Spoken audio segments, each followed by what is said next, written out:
Hello friend, welcome back in TYBA class in the subject of Indian economy since 1980 अर्थात सामान्य अर्थशास्त्र G3 या 1980 नंतरच्या भारतीय अर्थव्यवस्थेच्या व्याख्यानामध्ये आपलं पुन्हा मी प्राध्यापक मनोज गायकवाड हेड विभाग प्रमुख अर्थशास्त्र वसंतराव नाईक महाविद्यालय शहादा आणि इकॉनॉमिक्स अकॅडमीच्या वतीने स्वागत करतो. मित्रहो, आपण मागच्या तासाला भारताच्या विदेशी व्यापाराच्या संदर्भामध्ये माहिती घेतली. यामध्ये भारतासारख्या विकसनशील देशांच्या विकासामध्ये विदेशी व्यापाराचं काय महत्त्व आहे आणि भारताचा विदेशी व्यापार आणि जागतिक व्यापारातील वाटा काय आहे याबद्दल सविस्तर माहिती जाणून घेतली. या व्याख्यानामध्ये आपण भारताच्या विदेशी व्यापाराच्या संरचनेबद्दल अभ्यास करणार आहोत. Structure of foreign trade. भारताच्या विदेशी व्यापाराची संरचना, जिला रचना असं म्हणतो. या संरचनेमध्ये आपण आयातीच्या संदर्भामधली संरचना आणि निर्यातीच्या संदर्भातली संरचना म्हणजे import compositions and export compositions.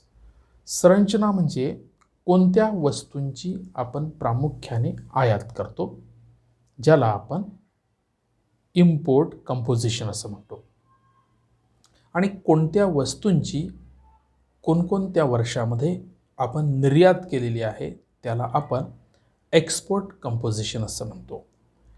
आणि त्यानंतर आपण हा आयात आणि निर्यातीचा व्यापार जगातल्या कोणकोणत्या देशांशी करतो त्याला आयात आणि निर्यात व्यापाराची दिशा असं म्हटलं जातं. म्हणून structure and direction of foreign trade off India असा जो भाग आपण अभ्यासणार आहोत, व्यापाराची संरचना आणि दिशा, या भागामध्ये आपण फक्त संरचनेचा अभ्यास करणार आहोत.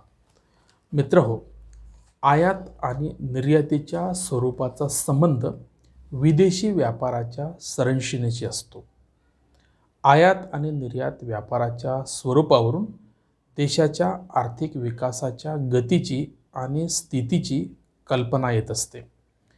एखाद्या देशाच्या निर्यात व्यापारामध्ये कृषी प्रधान वस्तूंचे प्राबल्य असेल आणि बदल्यात जीवनावश्यक वस्तूंबरोबरच इतर उपभोग्य वस्तूंची आयात केली जात असेल तर अशा देशांच्या अर्थव्यवस्थांना मागासलेल्या किंवा अविकसित अर्थव्यवस्था असं संबोधलं जातं.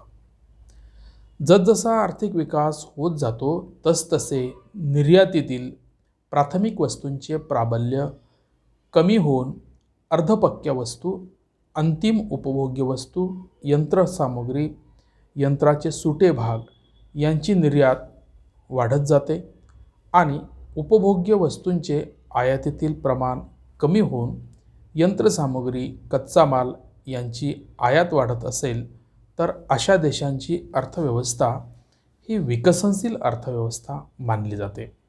जर देशातून यंत्रसामुग्री, यंत्राचे सुटे भाग, उपभोग्य टिकाऊ वस्तू यांची मोठ्या प्रमाणावर निर्यात केली जात असेल आणि प्राथमिक वस्तू व कच्च्या मालाची आयात केली जात असेल तर त्या देशांची अर्थव्यवस्था विकसित अर्थव्यवस्था म्हणून गणली जाते.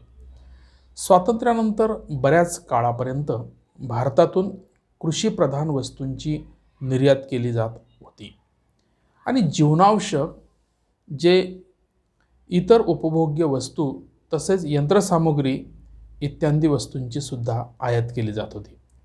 मात्र गेल्या 3 दशकापासून म्हणजे नवीन आर्थिक सुधारणा कालखंडाच्या नंतर भारताच्या आयात आणि निर्यातीच्या व्यापारात मोठ्या प्रमाणात स्ट्रक्चरल चेंजेस, संरचनात्मक बदल झालेले आहेत असं आपल्याला दिसून येईल. म्हणून हा जो बदल झालेला आहे हा बदल आयात आणि निर्यात वस्तूंच्या संरचनात्मक बदलांमधून आपल्याला अभ्यासता येतो. म्हणून आपण आधी आयातीच्या संरचनेचा अभ्यास करूया. Composition of import. या PPTमध्ये आपण अनेक प्रकारच्या वस्तूंचा उल्लेख केलेला आहे आणि वेगवेगळ्या आर्थिक वर्षांचा 10-10 वर्षाचा जवळपास आपण याच्यामध्ये अभ्यास केला आहे. म्हणजे आयातीची जी संरचना आहे, आयातीचं जे स्ट्रक्चर आहे, कंपोजिशन आहे, ते 1980-81मध्ये काय होतं, 90-91मध्ये काय होतं, 2000-2009मध्ये काय होतं, 2010-11मध्ये काय होतं आणि 12-13मध्ये काय होतं, त्याची एक संख्यात्मक मूल्यांच्यामध्ये आपण त्याची माहिती घेतलेली आहे. आपल्याला माहिती आहे की भारताला जेव्हा स्वातंत्र्य प्राप्त झालं तेव्हा 1947-48मध्ये अन्नधान्य, डाळी, आटा, कापूस, वाहने, लोहपोलादाच्या वस्तू, अवजारे व उपकरणे, रसायने, औषधे, रंग व रंगसामुग्री, सुती धागा, सुती कापड, कागद, लेखन साहित्य, धातूच्या वस्तू इत्यादींची मोठ्या प्रमाणात आयात करत होतो. एकूण आयातीत या आयातीचा जो वाटा होता तो 70% जास्त होता. 50-51पर्यंत बहुतांशी याच वस्तूंची आयात जास्त प्रमाणात केली गेली. 51पासूनच्या आर्थिक नियोजन काळात भारताच्या आयात वस्तूंच्या संरचनेत आमूलाग्र बदल झालेले दिसतात. नियोजन काळात ज्या वस्तूंची आयात करण्यात आली त्यांचे 87-88 नंतरच्या काळात 2 गटात वर्गीकरण करण्यात येते. एक अधिकांश किंवा मोठ्या प्रमाणातील आयात तर 2 अधिकांश आयात. मित्रहो, या अधिकांश वस्तूंच्या संदर्भामध्ये आपण जे वर्गीकरण केलं आहे ते अधिकांश वस्तू आणि अधिकांशोत्तर वस्तू. तर अधिकांश वस्तूंमध्ये आपण पेट्रोलियम आणि अधिकांश उपभोग्य वस्तूंचा उल्लेख केलेला आहे. तर या वस्तू आहे, या वस्तूंचा किती व्यापार आपण केलेला आहे ते या PPTमध्ये आपण ते पाहतोय. अधिकांश वस्तू ज्यामध्ये पेट्रोलियम आणि उपभोग्य वस्तूंचा आपण उल्लेख केलेला आहे. 80-81मध्ये या वस्तूंचा जो व्यापार होता तो 8,739 कोटी रुपयाचा होता आणि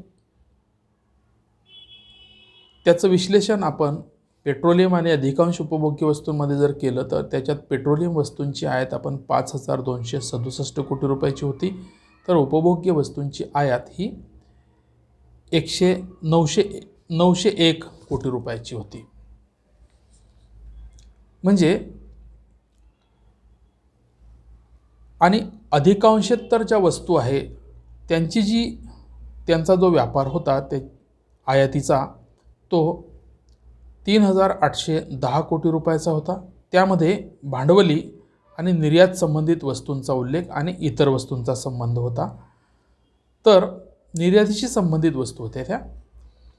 तर त्याचं वर्गीकरण जर केलं तर भांडवली वस्तूंची आयात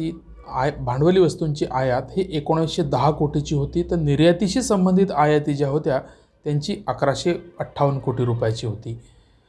तर इतर वस्तूंच्या ज्या आयाती केल्या होत्या त्या 742 कोटी रुपयाच्या होत्या.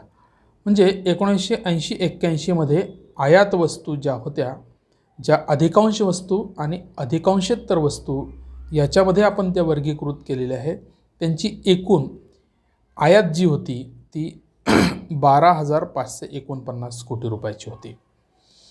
तर आता हीच आकडेवारी याच वस्तूंच्या संदर्भामध्ये 90-91मध्ये काय होती, तर 90-91मध्ये अधिकांश वस्तू ह्या 19,464 कोटी रुपयाच्या होत्या, तर अधिकांशोत्तर वस्तू ह्या 23,07,029 कोटी रुपयाच्या होत्या, 29 कोटी रुपयाच्या होत्या. तर यांचं एकूण आयात मूल्य जे होतं ते 43,193 कोटी रुपयाचं होतं. 2000-2001मध्ये हे मूल्य अनुक्रमे 95,095 कोटी होतं, तर अधिकांशोत्तर वस्तूंच्या संदर्भामध्ये 1,35,778 कोटी रुपयाचं होतं. तर त्याचं एकूण मूल्य 2,30,873 कोटी रुपयाचं अधिकांश आणि अधिकांशोत्तर वस्तूंचं आयात मूल्य होतं. 2010-11मध्ये अधिकांश वस्तूचं आयात मूल्य हे 68,05,110 कोटी रुपयाचं होतं, तर अधिकांशोत्तर वस्तूंचं मूल्य 92,02,004 कोटी रुपयाचं होतं. दोघांचं एकूण मूल्य जे होतं ते 16,05,314 कोटी रुपयाचं होतं. 12-13मध्ये ही आकडेवारी अधिकांश वस्तूंच्या संदर्भामध्ये 12,48,293 कोटी एवढी होती, तर अधिकांशोत्तर वस्तूंच्या संदर्भामध्ये 14,24,820 कोटी रुपयाची होती. एकूण मूल्य या कालखंडामध्ये 26,73,173 कोटी रुपयाचं होतं. मित्रहो, जसं आपण असं म्हटलं की 1990-91 नंतर भारताच्या इम्पोर्ट स्ट्रक्चरमध्ये आमूलाग्र बदल झाले, हे आपल्याला या आकडेवारीवरून लक्षात येऊ शकते. म्हणून भारताचा जो आकार आहे, व्यापाराचा जो आकार आहे, आयात व्यापाराचा आकार आहे, व्हॅल्यूम ऑफ इम्पोर्ट आणि व्हॅल्यू ऑफ इम्पोर्ट या दोघांमध्येही मोठ्या प्रमाणात विस्तार झालेला आहे, वाढ झालेला आहे, असं आपल्याला दिसून येऊ शकतं. आयात संरचनेप्रमाणेच आपल्याला निर्यात वस्तूंच्या संरचनेचा सुद्धा अभ्यास तेवढाच महत्त्वाचा ठरतो. एक्सपोर्ट स्ट्रक्चर जे आहे ते वेगवेगळ्या वस्तूंनी बनलेलं असतं. जसं आयात वस्तूंच्या वर्गीकरणाप्रमाणेच आपल्याला निर्यात वस्तूंचं सुद्धा वर्गीकरण करता येतं, ज्यामध्ये प्राथमिक वस्तूचं उत्पादन आणि औद्योगिक निर्मित वस्तू आणि पेट्रोलियम उत्पादने या 3 वर्गीकरणानुसार आपल्याला वेगवेगळ्या कालखंडामध्ये निर्यात मूल्य आणि निर्यात व्यापाराचा आकार किती वाढलेला आहे याचा अभ्यास करता येतो. मित्रहो, प्राथमिक उत्पादनामध्ये प्रायमरी प्रॉडक्टमध्ये 2 गट केले जात असतात, ज्यामध्ये कृषी आणि कृषीशी संबंधित उत्पादनांचा समावेश आहे. कृषीशी संबंधित वस्तूंमध्ये चहा, कॉफी, तांदूळ, गहू, कापूस, तंबाखू, काजू व काजू गर, मसाले, खाद्यतेल, फळे आणि भाजीपाला, प्रक्रिया केलेली फळे, फळांचा रस व गर, प्रक्रिया केलेले अन्नपदार्थ, समुद्रीय उत्पादने, साखर, मांस व प्रक्रिया केलेली मांस, इतर कृषी उत्पादने अशा 15 वस्तूंचा या कृषी आणि कृषी संबंधित उत्पादनांमध्ये अंतर्भाव होत असतो. तर दुसरं जी कॅटेगरी आहे याच्यातली खनिजे, यामध्ये कच्चे लोखंड, अभ्रक व इतर कच्चे खनिजे यांचा समावेश केला जातो. तर दुसरं जे वर्गीकरण आहे, दुसरा जो गट आहे तो औद्योगिक वस्तूंच्या निर्मितीचा आहे, ज्याला आपण मॅन्युफॅक्चरिंग गुड्स असं म्हणतो. औद्योगिक निर्मितीत 7 गटांचे वर्गीकरण केलेले आहे, ज्यामध्ये चामडे आणि चामड्याच्या वस्तूंचा उल्लेख आहे. त्यानंतर रसायने, रसायनांशी संबंधित वस्तू, यात मूलभूत रसायने, औषधे व सौंदर्य प्रसाधने, प्लास्टिक व कॅनव्हास, रबर, काच, रंग व उर्वरित रसायने यांचा अंतर्भाव होतो. तसेच अभियांत्रिकी वस्तूंमध्ये लोह, पोलाद, धातू निर्मित वस्तू, यंत्रसामग्री व उपकरणे, वाहतुकीची साधने, इलेक्ट्रॉनिक्स वस्तू व इतर अभियांत्रिकी वस्तूंचा समावेश होतो. त्यानंतर टेक्स्टाईल्स व टेक्स्टाईल्स उत्पादनात सुती धागा, सुती कापड, नैसर्गिक रेशीम धागा, रेशीम कापड, सिंथेटिक धागा व कापड, लोकरीचा धागा व कापड, तयार कपडे, ताग व ताग उत्पादने, नारळाचे रेषा आणि उत्पादने, गालिचा, ज्यामध्ये हस्तोद्योग गालिचा, यांत्रिक गालिचा, रेशीम गालिचा यांचा समावेश असतो. त्यानंतर रत्न व आभूषणे, त्यानंतर हस्तकला वस्तू व इतर निर्मित वस्तू आणि पेट्रोलियम पदार्थ किंवा पेट्रोलियम उत्पादने आणि इतर उत्पादने, अशा निर्यात संरचनेच्या वेगवेगळ्या गटांमध्ये वेगवेगळ्या वस्तूंचा अंतर्भाव होत असतो. त्यामुळे आपण या गटातून वेगवेगळ्या देशांमध्ये वेगवेगळ्या वस्तूंची, या वर्गीकृत वस्तूंची या वेगवेगळ्या कालखंडामध्ये किती निर्यात केलेली आहे त्या निर्यातीच्या मूल्याच्या आकड्यावरून आपल्याला निर्यातीच्या व्यापाराचा व्हॅल्यूम किंवा आकार आणि किती कोटी रुपयाची निर्यात, त्याचा आकडा कसा वाढत गेला, त्याचं मूल्य कसं वाढत गेलं, याचा आपल्याला अंदाज येऊ शकतो. या PPTमध्ये आपण त्याची माहिती दिलेली आहे. मागच्याच PPT प्रमाणेच इथे सुद्धा आपण त्या वर्षांचा उल्लेख केलेला आहे. 10 वर्षांचा यामध्ये आपण अंदाज घेतलेला आहे, आकडेवारी दिलेली आहे. 80, 81, 90, 91, 2000, 2001, 2010, 11 आणि 13, 14. तर वस्तूंच्या संदर्भामध्ये आपण प्राथमिक उत्पादनांचा यामध्ये उल्लेख करणार आहोत. प्राथमिक उत्पादनांमध्ये कृषी व संलग्न उत्पादनांचा संबंध आहे आणि खनिज उत्पादनांचा संबंध आहे. तर 80-81 मध्ये प्राथमिक उत्पादने हे 2471 कोटी रुपयाची होती, त्यांची निर्यात केली गेली होती. त्यामध्ये कृषी व खनिजांचा जर वर्गीकरण केलं तर कृषी व संलग्नित उत्पादन 2057 कोटी रुपयाची निर्यात होती, तर खनिजे 497 कोटी रुपयाची होती. मॅन्युफॅक्चरिंग गुड्समध्ये औद्योगिक वस्तूंच्या मध्ये आपण जी वर्गीकरण पाहिलं, ज्यामध्ये चामडे व चामड्याच्या वस्तू, रसायने व संबंधित उत्पादने, अभियांत्रिकी वस्तू, टेक्स्टाईल्स उत्पादने, आभूषणे, रत्ने, हस्तकला उत्पादने, इतर निर्मित वस्तू आणि पेट्रोलियम उत्पादने यांची जर फक्त आपण निर्मित वस्तूंच्या एकाच हेडिंगमध्ये त्यांचे मूल्य बघू, आपल्याला डिटेल अभ्यासासाठी वेगवेगळ्या वर्गीकृत वस्तूंच्या निर्यात मूल्यांची माहिती अभ्यासता येऊ शकते. आपण वेळेच्या अभावी फक्त इथं मुख्य वस्तूंच्या या एकूण मूल्याचा विचार करणार आहोत. निर्मित वस्तूंचं एकूण निर्यात मूल्य आहे 3747 कोटी रुपये, पेट्रोलियम उत्पादनांचा आहे 28 कोटी रुपये आणि इतर वस्तूंचं निर्यात मूल्य आहे 465 कोटी रुपये. एकूण जे मूल्य आहे ते 6711 कोटी रुपयाची निर्यात 80-81 या आर्थिक वर्षामध्ये झालेली होती. 90-91 मध्ये प्राथमिक वस्तूंच्या उत्पादनांचं निर्यात मूल्य 7814 कोटी रुपये होतं, तर निर्मित वस्तूंचं 23,736 कोटी रुपये होतं, तर पेट्रोलियम उत्पादनांचं 948 कोटी होतं, इतर वस्तूंच्या निर्यात मूल्य 55 कोटी होतं. अशा रीतीने एकूण मूल्य या आर्थिक वर्षामध्ये निर्यात मूल्य 32,553 कोटी रुपये होतं. 2001 मध्ये प्राथमिक उत्पादनांचं निर्यात मूल्य 32,721 कोटी, निर्मित वस्तूंचं 16,07,723 कोटी, तर रासायनिक पेट्रोलियम उत्पादनांचं जे निर्यात मूल्य होतं ते 8,822 आणि इतर वस्तूंचे निर्यात मूल्य होतं 9,305 कोटी रुपये. एकूण निर्यात मूल्य या वर्षामध्ये 20,35,579 कोटी एवढं निर्यात मूल्य होतं. तर 10-11 मध्ये प्राथमिक उत्पादनांचं जे मूल्य होतं ते 15,09,268 कोटी रुपयाचं होतं, तर निर्मित वस्तूंचं निर्यात मूल्य 77,07,424 कोटी रुपयाचं होतं. पेट्रोलियम उत्पादनांचं निर्यात मूल्य 1,98,222 कोटी रुपयाचं होतं, तर इतर उत्पादनांचं निर्यात मूल्य 7,735 कोटी रुपयाचं होतं.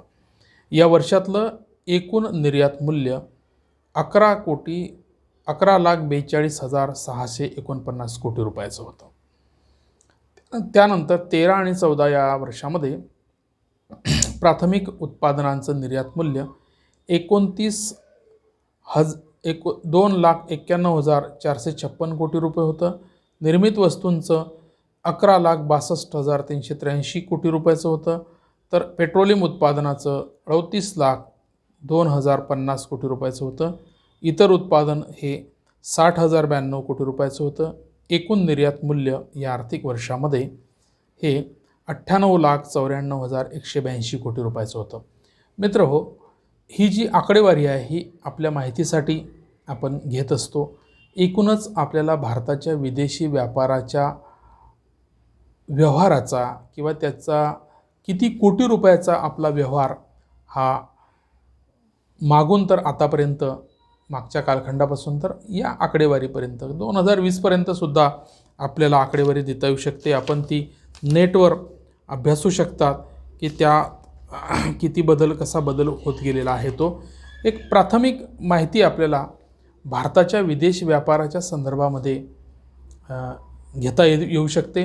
आकड्यांच्या माध्यमातून आपण किती मूल्याचा व्यापार करू शकतो याचा अंदाज येतो आणि यावरून भारताच्या विकासामध्ये विदेशी व्यापाराची भूमिका कशी डेव्हलपिंग होत आहे, विकसनशील ती कशी होत जाते आहे, टप्प्याटप्प्याने त्यामध्ये कसा वाढ आणि विस्तार होते आहे हे आपल्याला लक्षात येतं. मित्र हो, या व्याख्यानामध्ये आपण विदेशी व्यापाराच्या आयातीचा आणि निर्यातीच्या संदर्भातला रचनात्मक बदल अभ्यासला. हा रचनात्मक बदल आपल्याला वस्तूंच्या गटात वाढत जाणाऱ्या वस्तूंच्या संख्येचा आणि व्यापाराच्या मूल्याचा, जो 80-81 मध्ये असणारा व्यापार कितीतरी पटीने मूल्याच्या स्वरूपात, किमतीच्या स्वरूपात वाढलेला आहे हे आपल्याला दिसून येऊ शकते. आणि म्हणून आत्ताच या व्याख्यानामध्ये ते बघू शकतो की रचना आपली बघितली तर व्यापाराची दिशा, जसे आपण आयात आणि निर्यात वस्तू कोणकोणत्या गटांमधल्या कोणकोणत्या असतात त्या पद्धतीने व्यापाराची जी दिशा आहे ती दिशासुद्धा आपल्याला अभ्यासता येऊ शकते. मित्र हो, दिशा म्हणजे काय? तर जसं मी तुम्हाला स्वातंत्र्यपूर्व काळ आणि स्वातंत्र्योत्तर काळ असा व्यापाराच्या संदर्भातला 2 भाग सांगितले. तर स्वातंत्र्यपूर्व काळामध्ये आपण ज्या देशांशी व्यापार करत होतो त्यात प्रामुख्याने फक्त आपण ब्रिटनचा उल्लेख करतो, म्हणून आपली व्यापाराची दिशा फक्त ब्रिटनकडेच होती. आणि म्हणून स्वातंत्र्योत्तर काळामध्ये देश स्वतंत्र झाल्यामुळे जगातल्या वेगवेगळ्या देशांशी आपले राजकीय आणि आर्थिक संबंध प्रस्थापित झाले. त्यामुळे आपला एकमुखी जो व्यापार होता तो बहुमुखी झाला, बहुदिशांकडे तो झाला. आणि म्हणून भारताच्या व्यापार संरचनेमध्ये आणि दिशेमध्ये खूप मोठे बदल आपल्याला झालेले दिसतात. आता व्यापाराच्या ज्या दिशा आहे जगाच्या संदर्भामध्ये आपण आपल्या अभ्यासासाठी काही भागांमध्ये त्याचं विश्लेषण करतो, वर्गीकरण करतो. जसं आपण दिशेच्या संदर्भामध्ये भारताचा जगातल्या वेगवेगळ्या देशांशी, वेगवेगळ्या खंडांशी चालणाऱ्या व्यापाराच्या प्रक्रियेला भारताच्या विदेशी व्यापाराची दिशा असं म्हणत असतो. आणि म्हणून ही जी दिशा आहे की भारत जगातल्या कोणकोणत्या देशांशी आपल्या वस्तू विकतो किंवा कोणकोणत्या देशांना तो निर्यात करतो आणि कोणकोणत्या देशांकडून आयात करतो, त्याला व्यापाराची दिशा असं म्हटलं जात असतं. म्हणून मी आपल्याशी बोललो की स्वातंत्र्यपूर्व काळामध्ये बहुतांशी आयात निर्यात व्यापार हा ब्रिटनच्या वसाहती असलेल्या देशांशीच होत होता, त्यांच्या मित्रराष्ट्रांशी चालत होता. परंतु स्वातंत्र्योत्तर काळामध्ये व्यापाराच्या दिशांमध्ये मूलभूत असे बदल झालेले दिसतात. आणि म्हणून भारताच्या विदेशी व्यापाराच्या दिशांचा अभ्यास करण्याच्या दृष्टीने जगाचे आपण 4 गटांमध्ये विभाग करतो, ज्यामध्ये आपण PPTमध्ये हे 4 गट दाखवलेले आहे. त्यामध्ये आर्थिक सहकार्य व विकास संघटनांचा एक गट आहे. त्यानंतर पेट्रोलियम निर्यातक ओपेक जे राष्ट्र आहे त्या देशांच्या संघटनांचा एक देश आहे. त्यानंतर पूर्व युरोपमधील देश आहे आणि जगातल्या विकसनशील देशांचा एक गट आहे. आणि उर्वरित काही देश आहे ते देश ज्यांना आपण इतर या वर्गीकरणामध्ये घेतलेला आहे. म्हणून हे 5 जे वर्गीकरण आहे जगातले, जिथे जगात भारताचा व्यापार चालून येतो, घडून येत असतो. आणि म्हणून या PPTमध्ये आपण वेगवेगळ्या गटांमध्ये किंवा आर्थिक सहकार्य करणारे जे देश आहे, जे संघटन आहे, ज्याला आपण organization for economic cooperation and development OECD असं म्हणतो, यामध्ये युरोपियन समुदाय आहे. या युरोपियन समुदायामध्ये Belgium, France, Germany, Italy, Netherland, UK या देशांशी भारताचा व्यापार चालतो. तर दुसरा जो पार्ट आहे तो उत्तर अमेरिकेचा आहे, त्याला नॉर्थ अमेरिका असं म्हणतो, ज्यामध्ये कॅनडा व USA अमेरिका या देशांशी व्यापार चालतो. तर आशिया व ओशियन या देशामध्ये ऑस्ट्रेलिया व जपान या देशांशी आपला व्यापार चालतो आणि इतर देशांच्या संदर्भामध्ये आपण स्वित्झर्लंडशी व्यापार आपला घडवून आणतो. तर पेट्रोलियम देश जे आहे, ज्या देशांची जी संघटना आहे त्याला organization of petroleum export countries OPEC त्याला आपण म्हणतो. यामध्ये Indonesia, Iran, Iraq, Kuwait, Saudi Arabia व UAE या देशांशी आपला व्यापार चालतो. तर पूर्व युरोपामध्ये आपण रोमानिया, रशिया या देशांशी व्यापार घडवून आणतो. विकसनशील देशांमध्ये ज्या विकसनशील देशांशी व्यापार चालतो त्याचे वर्गीकरण जे आहे ते आपण आशिया खंडातील आणि दक्षिण आशिया क्षेत्रीय संघटना आणि दक्षिण आशियाई विकसनशील देश, आफ्रिका आणि लॅटिन अमेरिका असं त्यांचं आपण वर्गीकरण करतो. आता आशिया खंडामध्ये जे हे वर्गीकृत असे संघ आहेत ज्यामध्ये आपण सार्कची निर्मिती केली आहे, ज्याला आपण south Asian association for regional cooperation असं म्हणतो, सार्क म्हणतो. यामध्ये अफगाणिस्तान, पाकिस्तान, बांगलादेश, नेपाळ, भूतान आणि मालदीव आणि श्रीलंका यांच्याशी आपला व्यापार चालतो. त्यानंतर दक्षिण आशियाई विकसनशील देश जे आहे ज्यामध्ये आपण चीन, हाँगकाँग, दक्षिण कोरिया, मलेशिया, सिंगापूर आणि या देशांशी आपला व्यापार चालतो. तसेच आफ्रिकामध्ये आफ्रिका खंडातील जे देश आहे बेनिन, इजिप्त, केनिया, दक्षिण आफ्रिका, सुदान, तांझानिया, झांबिया या देशांशी आपण व्यापार करतो. तर लॅटिन अमेरिकेमध्ये सुद्धा काही देश आहेत त्यांच्याशी सुद्धा आपण व्यापार करतो. आता या विविध प्रकारच्या जगाच्या विभागणीनुसार आपण 80-81 मध्ये, 11-12 आणि 18-19 निर्यात आणि आयातीचं काय पर्सेंटेज आहे, काय मूल्य आहे ते आपण या PPTमध्ये दिलेलं आहे. आशियाई सहकार्य व विकास संघटन या ग्रुपमध्ये असणाऱ्या देशांशी 80-81 मध्ये आपला जो निर्यात व्यापार होता तो 3,126 कोटी रुपयाचा होता, म्हणजे 46.6% होता. तर आयात व्यापार 5,747 कोटी रुपयाचा होता, म्हणजे तो 45.8% होता. 11-12 ही निर्यात आणि आयातीची आकडेवारी जी आहे ती पर्सेंटेजमध्येच आपण बघतोय. 33.83% निर्यात होती, तर 29.66% आयात होती. 18-19 मध्ये 38.82% निर्यात होती, तर 28.16% आयात होती. ओपेक राष्ट्रांशी, पेट्रोलियम संघटित असणाऱ्या देशांशी आपला 80-81चा निर्यात व्यापार जो होता तो 11.1% होता, आयात व्यापार हा 27.8% होता. तर 11-12 मध्ये आपला निर्यात व्यापार या संघाशी 19% होता, तर आयात व्यापार हा 35.43% होता.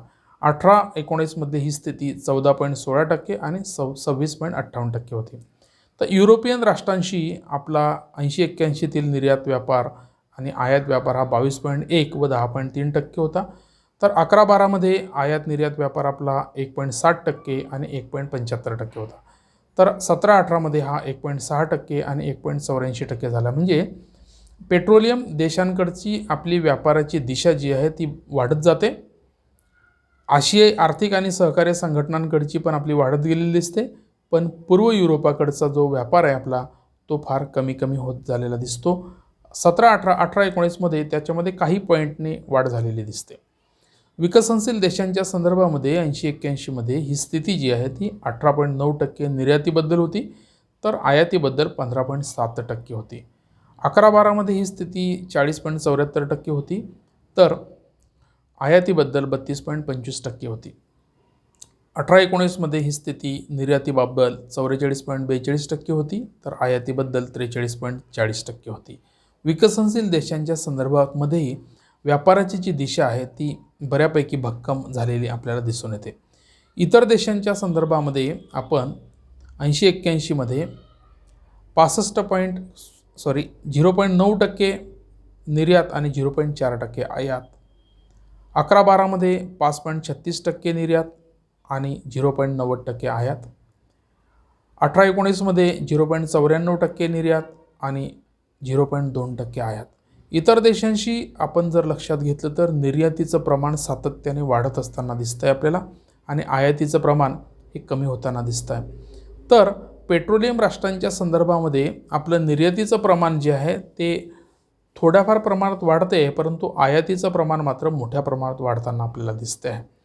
विकास आणि सहकार्य संघटना, ज्या देश आहे आर्थिक सहकार्य संघटना, यांच्या संदर्भामध्ये सुद्धा आपल्याला आयातीचं प्रमाण फ्लेक्झिबल आहे, कमी जास्त होताना दिसते. निर्यात पण त्या तोडीने होताना दिसते. म्हणजे अशा रीतीने आयातीच्या कंपोजिशनमध्ये, निर्यातीच्या कंपोजिशनमध्ये किंवा जे स्ट्रक्चर आहे आपलं आयात निर्यातीचं, ते वेगवेगळ्या कालखंडामध्ये कसं बदलत गेलं, वस्तूंच्या व्यापारात आणि संख्येत कशी वाढ होत गेली, त्याचा इम्पॅक्ट किंवा त्याचं जे चित्र आहे ते व्यापाराच्या दिशेवरनं पण आपल्याला दिसते. वेगवेगळ्या देशांच्या असणाऱ्या विविध प्रकारच्या वस्तू आणि सेवांच्या मागणीप्रमाणे आपण उत्पादनाच्या संरचनेमध्ये केलेले बदल व्यापाराच्या दिशेमध्ये आपल्याला दिसून येतात. अशा रीतीने आजच्या व्याख्यानामध्ये आपण आयात निर्यातीच्या संरचनेचा आणि भारताच्या विदेशी व्यापाराच्या दिशेचा, आयात निर्यातीची जी दिशा आहे तिचा सविस्तर आकडेवारीत आपण अध्ययन केलं आहे. मला असं वाटतं की या आकडेवारीवरनं आपल्याला भारताच्या विदेशी व्यापाराच्या बद्दलचं वास्तविक चित्र काय आहे ते चित्र लक्षात येऊ शकते. भारतीय अर्थव्यवस्था हा जनरल लेव्हलवरचा विषय आहे, त्याच्यामुळे आपण हा विषय जो आहे तो विशेष विषयावर, थिअरी ऑफ इंटरनॅशनल ट्रेडमध्ये सुद्धा याचा आपण विशेष विषयावर अभ्यास करतो, परंतु सामान्य स्तरावर आपल्याला स्पर्धा परीक्षेच्या दृष्टिकोनातून अशा प्रकारचे प्रश्न मोठ्या प्रमाणात विचारले जाऊ शकतात. त्यामुळे हे जे समुदाय आहे, हे समुदाय आणि या समुदायाच्या अंतर्गत असणारे वेगवेगळ्या देश यांची नावं आपल्या लक्षात असली पाहिजे. आणि या समुदायांच्या आयात निर्यातीच्या टक्केवारीचा जो आहे तो सुद्धा अभ्यास आपला ओव्हरलुक का होईना पण तो आपल्याला लक्षात ठेवता आला पाहिजे. म्हणजे भारताचा आर्थिक विकासामध्ये विदेशी व्यापाराच्या रचनेचा, दिशेचा फार मोठा प्रभाव आहे हे आपल्याला दिसून येईल. विकासामध्ये विदेशी व्यापाराची भूमिका किती महत्त्वाची आहे हे आपल्याला यावरून सांगता येऊ शकते. म्हणून मित्रहो, या ठिकाणी आपण इथेच थांबतो आहे. दुसऱ्या व्याख्यानामध्ये आपण भारताच्या व्यवहार तोलाच्या संदर्भामध्ये आणि व्यवहार तोलाच्या बद्दल असणाऱ्या अनेक प्रकारच्या संकल्पनांच्या संदर्भामध्ये सविस्तर जाणून घेणार आहोत. तोपर्यंत आपण इथेच थांबतो आहे. घरी आहात, घरीच राहा, सुरक्षित राहा. कोरोनाशी 2 हात करण्याची मानसिकता ठेवा. कोरोनाला हरवण्याची मानसिकता ठेवा. आपल्या आजूबाजूच्या लोकांना कोरोनाच्या लढ्यामध्ये लढण्यासाठी सावधगिरीचे सल्ले द्या. शासनाच्या नियमांच्या संदर्भातली जाणीव जागृती त्यांच्यामध्ये करा. कोरोना 100% हरेल आणि आपण 100% जिंकणार आहोत. कोरोना युद्धामध्ये आपली भूमिका फार महत्त्वाची आहे आणि म्हणून आपण सजग नागरिक म्हणून या युद्धामध्ये सहभागी व्हा. मित्रहो, या ठिकाणी आपण थांबतोय. पुढच्या व्हिडिओमध्ये आपण भेटूया. हा व्हिडिओ आवडला की शेअर करा, लाईक करा आणि हे चॅनल सबस्क्राईब करा आणि आपल्या मित्रांनाही सांगा. तोपर्यंत आपण इथं थांबतोय. थँक्यू.